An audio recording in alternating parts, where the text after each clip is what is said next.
Forget frequently asked questions. Common sense, common knowledge, or Google. How about advice from a real genius? 95% of people in any profession are good enough to be qualified and licensed. 5% Go above and beyond. they become very good at what they do, but only 0.1%. are real geniuses. Richard Jacobs has made it his life's mission to find them for you. He hunts down and interviews geniuses in every field: sleep science, cancer, stem cells, ketogenic diets, and more. Here come the geniuses. This is the Finding Genius Podcast With Richard Jacobs. Hello, this is Richard Jacobs with the Finding Genius Podcast. I have Rebecca Traub. She's a professor in veterinary parasitology at University of Melbourne. She's pretty prolific in her field, having published over 130 peer-reviewed papers, cited over 5,000 times, and has done book chapters for other books on epidemiology, zoonotic potential, and the geographic distribution of parasites of veterinary and public health importance in Asia and Australia. So we're going to talk today about veterinary parasitology. So, Rebecca, thanks for coming. Thank you for having me. Yeah. So veterinary parasitology, I guess, I don't know, I think of cats and dogs, but you know, what animals in the veterinary world do you tend to focus on? Well, it just so happens, me in particular, I do focus on cats and dogs, but not just cats and dogs. I guess being a veterinarian, we're trained to be, competent at diagnosing disease in a number of different species. And funnily enough, humans are a species of animals, so for us, it's a lot of comparative medicine that comes to play. And so as a training as a veterinarian, you never just think of the closed box. You know, it's especially with parasites. I mean, parasites use a number of different hosts to proliferate and survive. And so humans are usually part of that life cycle, or even an accidental, sometimes end-stage host. So I guess from my point of view, it's more along the lines of, oh God, sorry, Richard, It's okay. Lost the question. Well, yeah, no, I was asking you, so you said you focus on cats and dogs, okay. Because you're in Australia, you know, I was hoping you secretly, like, maybe you work with koalas or some other cool kind of animals too. Yeah, I guess no. I do focus on cats and dogs, but primarily on the infectious diseases, and in particular parasites and vector-borne diseases that they may transmit, not only in Australia, but globally, and specifically in the Asia Pacific and developing. But look, my work doesn't just, box me into cats and dogs. There's been times where I have worked with wildlife and conservation medicine, because of course parasites also impact them. And especially being Australian, there are many what we call feral or invasive animal species that are present in mainland Australia, such as the European fox and the cat and dogs that have actually gone feral. So the parasites of these animals. Oh, really? Yeah. So it's What happens when I've heard of feral cat? Well, I guess feral dogs too, but I always think about it in like zombie apocalypse movies. But what happens when what does it mean to be feral? What happens when a dog or a cat goes feral? Well, I guess by feral we mean that they become non-domesticated, so they rely on their survival skills and hunting skills, and in doing that, they of course cause a lot of decline in the numbers of our protected species and marsupials here in Australia, especially the smaller marsupials. So, for example, recently we did this research with Melbourne or Victoria Zoo, and we were looking at relocating the extinct. So basically the species eastern barred bandicoot is extinct in the wild. We only have very small populations in captivity that we're trying to breed and relocate from mainland Australia to a small island called Phillip Island off the southeast of Australia. And what we've done prior to actually relocating those eastern barred bandicoots is to try and eliminate the feral cat population on Phillip Island. And this is all because of a parasite called Toxoplasma gondii that cats transmit not only to eastern barred bandicoots, but to a whole plethora of species of not only feral, but also not only protected species, but a whole heap of mammalian and bird. And the first time we did that, unfortunately, this was a few years ago, the first time we relocated the eastern barred bandicoot to Phillip Island, a lot of them did die. And retrospectively looking at that, a lot of them did die due to osmosis. So this time around, after, I guess, controlling the cat population there, we had a look and at soil samples and at indicator species such as rabbits, and also looked at cats themselves to see what sort of burden of toxoplasma they carry. And lucky for us, we didn't find much in the environment following elimination of cats on the island. And as a result, the eastern barred bandicoots are here thriving. So this is really good news for protected wildlife. Yeah, I guess when you have an invasive species or something that goes feral, all new vectors of transmission for all kinds of things crop up. Viruses, parasites, everything. Exactly, especially in Australia where, I mean, you've got to say, dogs and cats you don't sort of consider invasive, but the Europeans did bring the fox and the cat in, and we assume the dog came in primarily or originally as a dingo migrating from Southeast Asia, but the populations were kept under check prior to, I guess, domestication and then hybridization with the domestic dog. So I have to say it's not my primary area of research, but just to give you an example of the diversity of research we as veterinarians and parasitologists can almost dabble in and have fun with. So it's fascinating.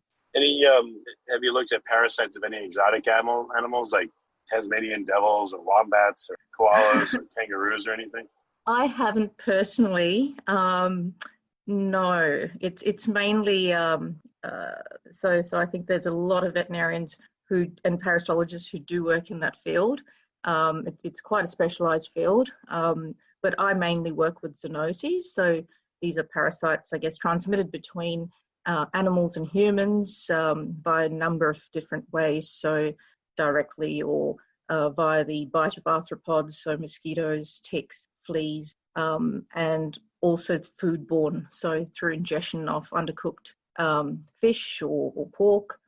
So I've worked a lot on foodborne zoonoses, but my primary area of interest is the soil-transmitted helminths, and also tick-borne and flea-borne zoonoses, and not just in Australia, but in Southeast Asia as well. Okay, so we should talk about either ticks or worms, right? Helminths. Yeah, that's right. Yeah. So yeah, out of the two, like, what are the parasites that you study that have the baddest effects on people? Well, I guess one of the parasites I call my baby is a parasite called Ancylostoma ceylanicum. Ceylanicum because it was first, I guess, discovered in Sri Lanka, which was previously known as Ceylon, and it was discovered in a civet cat in 1911. And I came across this species by complete, I guess, coincidence during my graduate studies, and that, I guess, is something that I've been passionately researching for the last 15 years, and that's come a long way. That research. Well, why that one? What fascinating? Well, let's just say that as a veterinarian and as a parasitology student during my Doctor of Veterinary Medicine studies, we had learned that there were certain species of hookworms that infected humans and dogs and cats. And so we knew, for example, humans were infected with two primary hookworm species like Nicata americanus and Ancylostoma duodenale. So these were the two human parasites, and then dogs and cats, they were infected with their own species of hookworm.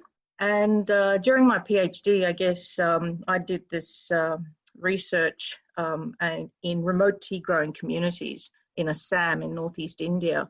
And I went into this community and I was fascinated to find out whether there were parasites that could be transmitted between these tea growing communities and their dogs that they shared a very close relationship with. So part of, I guess, my PhD, I did collect many samples from humans and dogs in those communities and surveyed them and collected data from every individual and brought all this back to Murdoch University. That's where I did my PhD. And in doing so, I started looking under the microscope and found that the primary parasite that infected humans and dogs in this community were hookworms. So having a look at hookworms, we can't really identify what species they are just by looking at their eggs under a microscope. So that's what they pass in feces. And so one of the things I did develop in my PhD in the early 2000s was a molecular-based tool that could differentiate species of hookworms from feces. So it's not just sequencing them? Like, what's the tool like? Yeah, it was. I mean, back in those days, it was conventional PCR. So we literally, for the human hookworms, it was a multiplex PCR where you get different sized bands for the two different species that we were known to infect humans. And for dogs and cats, we developed, again, quite a now old-fashioned method called a PCR restriction fragment length polymorphism. God, that's a mouthful. So this PCR FLP could then distinguish by amplifying a PCR or a part of the, I guess, ribosomal gene of hookworms, of all hookworms, and then by, I guess, digesting them with specific restriction enzymes, you'd get a pattern that would tell you what species of hookworm they were. And of course, you could then go and sequence and find out, you know, that was the gold standard. If you sequence it, Sanger sequencing, and you see exactly what species it was. And yeah, so this is basically what started off that research. And the more I looked, I started finding, I guess, this one species of hookworm that wasn't quite fitting the jigsaw puzzle. And that led me to, I guess, pursue literature dating back to the early 1900s. And in doing so, what I did find was this one worm, as we say, a hookworm called Ancylostoma solanicum, that was in fact discovered in Sri Lanka in that civet cat. But not just that, 2 years later, Major Clayton Lane in the British Army, he was a British medical officer and a parasitologist, isolated this worm from a human in Calcutta. And that, you know, is coincidental because I was raised in Calcutta. So the more I started looking, the more I found that this hookworm was the predominant hookworm of dogs and sometimes even cats, not only just in India, but I guess in the last 20 or 15 to 20 years now throughout the Asia Pacific. And I guess the most alarming news is that it is the second now most common human hookworm in the Asia Pacific. So what does it do? Once it infects, what does it do? Oh, I'd love to know exactly what it does, Richard. You know, money doesn't come that easy, unfortunately, to do this kind of work. But look, since I sort of, I guess, highlighted the existence of this it's almost rediscovered human hookworm, there's been a lot of reports of indigenous or autochthonous cases throughout the Southeast Asian region, and also in travellers that have returned from Southeast Asia. And initially what they do is they present with symptoms of diarrhea. Sometimes that diarrhea has blood in it. In some cases, the people are anemic. And these are healthy individuals. These are not kids or pregnant women on poor, nutrition. These are healthy, robust individuals in their 40s to 60s. And so the main one there is, yes, diarrhea with some blood in it, sometimes abdominal pain, quite severe abdominal pain. Initially also it could present with a rash that almost disappears, and that rash basically reflects the part of the body in which the larvae of these hookworms penetrated the skin to enter the bloodstream. So I guess we're learning more and more about it. One of the most common features with these hookworms is this massive rise in peripheral eosinophil levels. So this massive allergic reaction that the human body has to them, and more so in Solanacum than the other hookworms, or the normal human hookworms, I guess, because it is most likely abnormal. It really doesn't belong in the human body, and so humans react almost overboard with this one, and there's this almost consistent level of very high levels of eosinophils in the blood as a result of infection. If you like this podcast, please click the link in the description to subscribe and review us on iTunes. Is it deadly, or it just makes people inflamed for a time? It's definitely not deadly. That's, I guess, one of the good things about most of the parasites that we study is that it's not deadly. So hookworms, basically, they're absolutely fascinating. So if you have a look at their mouth parts, you'll see that they've got these cutting plates and teeth. And what they do is they attach the mucosa of the small intestine. And when they attach there, they actually secrete anticoagulants and proteinases. So what they do is they feed for a couple of hours, and then they have enough of this one attachment site, and then they leave and reattach to another site.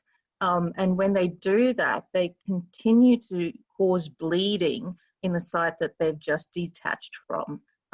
So it's almost like every time they feed, they produce a small little ulcer-like lesion that continues to bleed. So even small numbers of hookworms, even 100 hookworms in a human, can cause quite a lot of blood and protein loss. And I guess as a result of that, can cause anemia, which again, healthy individuals, not too bad, but if you think of that on a population scale, especially with women and pregnant women and children, that's got quite an impact, quite a significant impact on morbidity rather than causing death itself.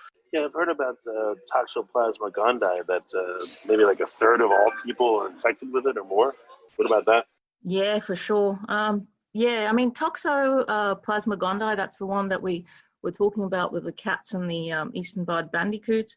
For sure. I mean, Toxoplasma is one that I guess most medical doctors know a lot about because of, I guess, its impact on or risk to pregnant women and also immunocompromised hosts. So this is a single-celled parasite that people get from eating undercooked meat. And cats have a very, very bad reputation because most people think that we get directly from cats.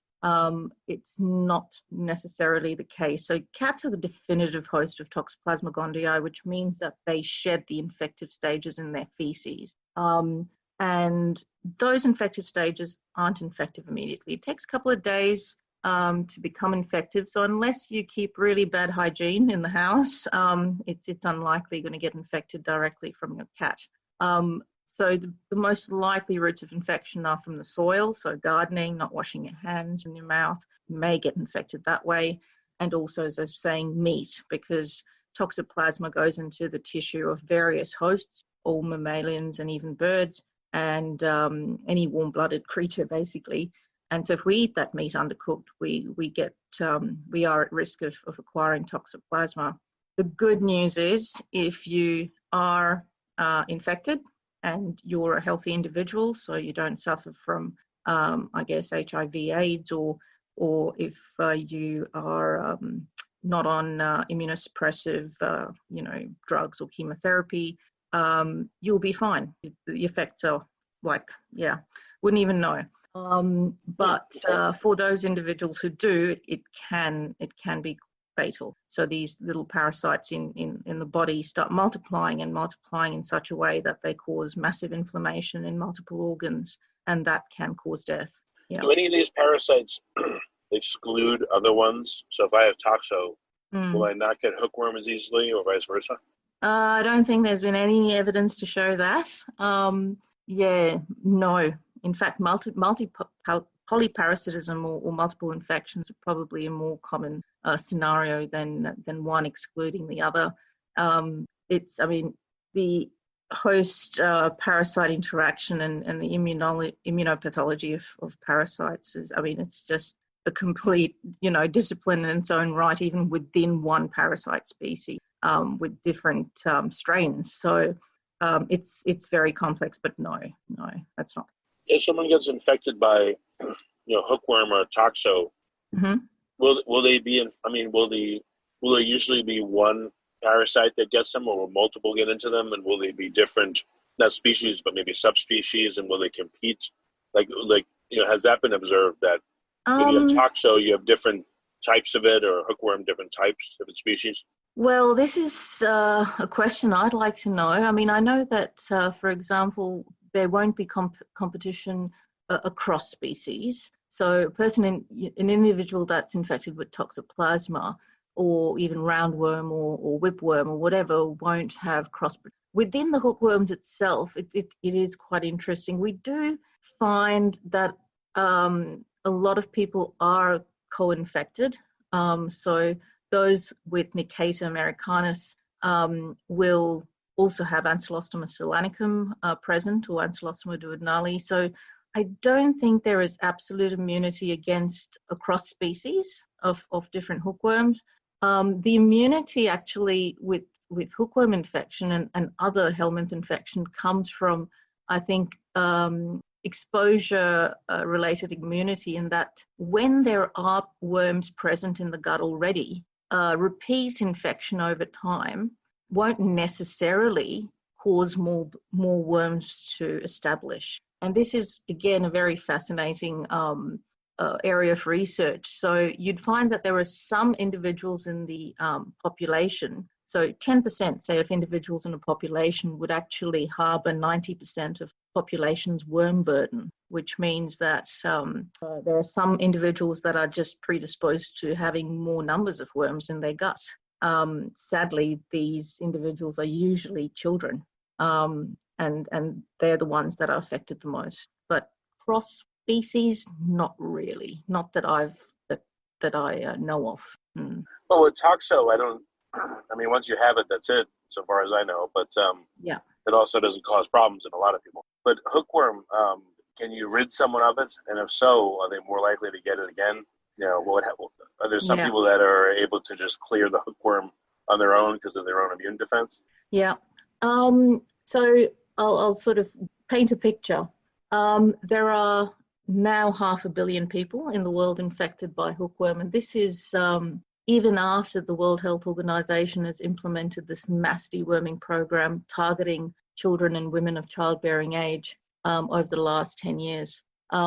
So treatment on an individual scale is easy. So if you and I find out we have hookworm infection, we go down to the pharmacist, we take a course of bendazole or albendazole over a 3-day period, and in most cases, yes, it knocks it. So we'll be fine. To do that on a mass scale for 75% of the world's children, where these hookworms are now endemic, is, on the other hand, a completely different scenario. So getting the drugs to them and affording to, most of these are a one-off treatment. They don't go over 3 days, which I guess the ideal treatment. A 1-day treatment doesn't have 100% efficacy. So in many, parts of the world, a child or children given medication for soil transmitted helminths, most commonly with mebendazole or albendazole, anything between 36 to about 80% of them are cured. But the main, aim is to reduce the burden, not necessarily cure them, because we know that's not going to be possible to eliminate these infections. But what we try and do is get the numbers of worms down, because the less the burden, the less the morbidity or health impacts. So treatment, is not black and white when it comes to soil transmitted. Well, but again, can someone get reinfected with hookworm if you clear them of it with a 3-day treatment? They can. Exactly.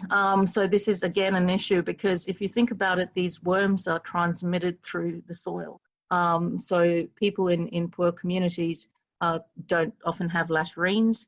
They don't practice very good sanitation. So a lot of the defecation is outdoors or in the fields when they go and, plant rice or whatever.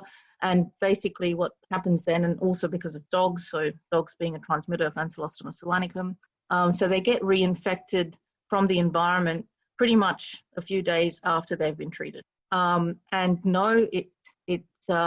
What they found, especially in the old literature, is the people that have high worm burdens, for example, if they're treated, within 6 months, those worm burdens almost reach pre-treatment levels. So it's almost like an innate predisposition to either low, medium, or high worm burdens in those individuals because of reinfection. So as a result, we need to keep treating every 6 months until at least those environmental contamination levels come down. Yeah, I wonder for, certain communities, if you tie the worm treatment to an event, to a birthday, to the start of school, to the end of school, to, some kind of religious ceremony, whatever it is, then it might affect the population in a somewhat regular manner, and there would be, an excuse for it or an event to tie to it. I wonder if that would be a better way of administering it. Exactly, Richard. I mean, this is what I guess all the ministries of health do, and this is led very strongly by not only the World Health Organization, but a number of philanthropic organizations, well-funded philanthropic organizations, and such as the Gates Foundation. So what happens here is that the ministries of health have these programs. So every 6 months they go into primary schools and now even started going into high schools and literally mass treat schools every 6 months through coordinating with the principal and teachers of these schools. And this is going on, as I said, for years now. So it's been rolled out. Last year, I think it was 56 or 60% of the entire population at risk were treated with dewormers, which is a massive, massive effort. So there is this huge, I guess, drive by the World Health Organization as part of its roadmap, now 2020 roadmap, now they're going to the 2030 roadmap to eliminate morbidity, so eliminate disease caused by soil-transmitted helminths. So not necessarily eliminate soil-transmitted helminths like hookworms, roundworms, and whipworm, but to eliminate disease caused by them. So bring them to a level. Is anyone studying the people that are predisposed to high worm burdens or relentless worm burdens? What's different about them? Genotyping them, figuring out something that's going on? I think, as I said, most of these are kids in a lot of cases, and in the case of hookworm, so in the case of roundworm, so this is Ascaris, and even Trichuris or whipworm, most of these are children. So children tend to be predisposed to those two soil-transmitted helminths. But for hookworm, funnily enough, it's early adolescence and into adulthood. So what happens there, as I think children get out, and we don't know why, because I mean, when I go to communities, I mean, there's kids running around with their dogs and playing in the mud, and all of them have bare feet. But funnily enough, as soon as they reach early adulthood, that's when both the prevalence and burden of hookworm infection go up the roof. I'm not sure. Maybe somehow it's sexually transmitted. No, I don't think so. So this is definitely a parasite that can't be, I guess, directly transmitted at the eggs shed in the feces, and these little worms or larvae inside the eggs take at least a week to 10 days to hatch and move out of the feces, and then wait for another host to come by, and then they do go through the skin. So even if it wouldn't be sexually transmitted unless, you didn't wash for like 3 weeks or something. But in this case, yeah, it's definitely environmental. So it's related, I guess, to a whole complex mechanism of a host parasite, immunity, but also the exposure these people have when they start working in the fields. So, kids play in a certain area in school or whatever that's most possibly cleaned up. As soon as they go out into the rice fields and paddy fields, that risk, really goes up the roof, because out in the paddy fields, there are no toilets. So most people will defecate in and around those fields. There's dogs that travel in the morning with their owners. I mean, I've seen this in not on just one, but a plethora of communities. They all act the same way. Dog travels with the owner to the rice fields, keep them company during the day, and follow them back home in the evening. So the amount of fecal contamination of those rice fields that are constantly wet, and absolutely ideal conditions for the survival of these hookworm species, I think exposure to that would be a major risk factor for rural communities, at least. Yeah. And I guess maybe within the person too, their hormones are now changing, so maybe that somehow compromises their immune defense, or makes it a more hospitable environment for the hookworms too. Might well be, Richard. Might well be.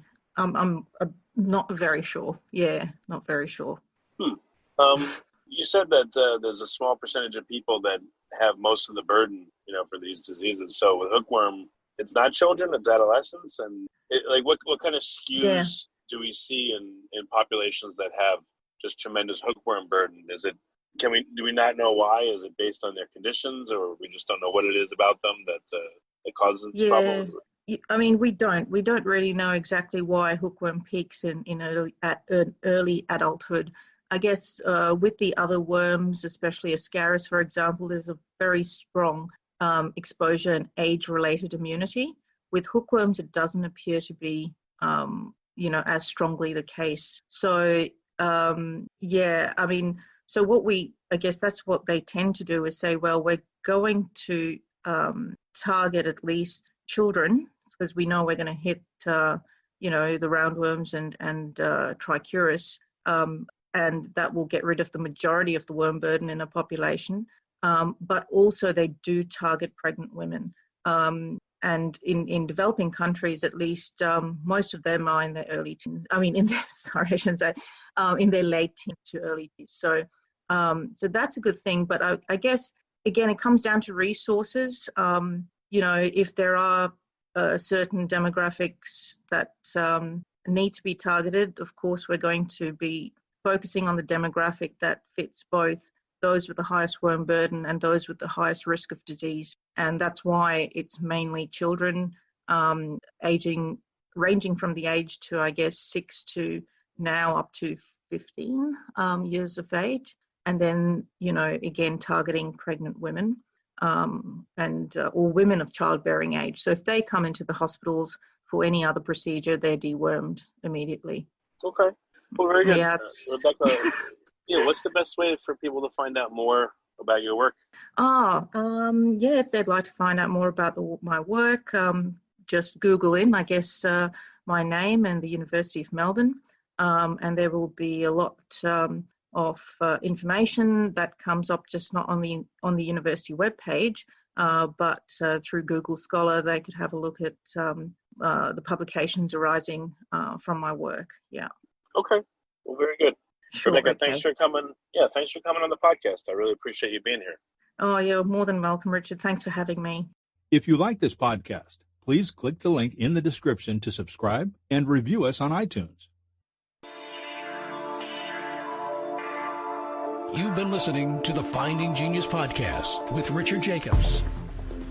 If you like what you hear, be sure to review and subscribe to the Finding Genius podcast on iTunes or wherever you listen to podcasts. And want to be smarter than everybody else? Become a premium member at findinggeniuspodcast.com.